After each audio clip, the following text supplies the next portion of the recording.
How would it feel to be texting your brother only to slowly begin to realize that the person on the other end of the line might in fact be trying to cover up your brother's murder? That's the situation John William McClellan's brother found himself in during the unexplained days of August 2020.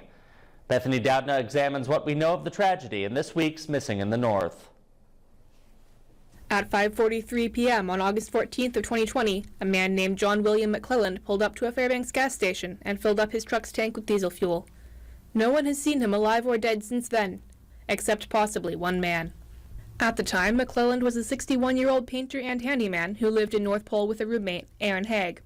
McClellan was in the process of getting his life back together after getting out of prison, after serving a 29-year sentence for killing his boss in a pay dispute. 2 years after getting out in 2018, he seemed to be on the right track, with a steady job, cooperative parole meetings, a fishing hobby, and a beloved dog. McClellan's employer and parole officer were both surprised when he abruptly stopped showing up in mid-August. The exact date of his disappearance is debated, but on August 24th, a local noticed his truck, a red extended cab GMC, sitting abandoned just south of North Pole.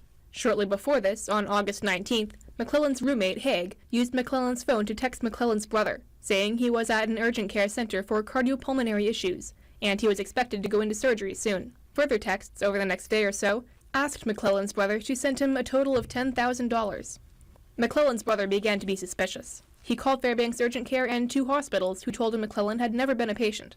He then asked Alaska State Troopers to do a welfare check. The troopers said there was no sign of McClellan at his home, but they did find Haig driving McClellan's Jeep. 3 days later, Haig was gone, his belongings packed and the house empty. Investigation uncovered that, in the days after McClellan's disappearance, Haig borrowed his bank card to make several $1,000s worth of purchases.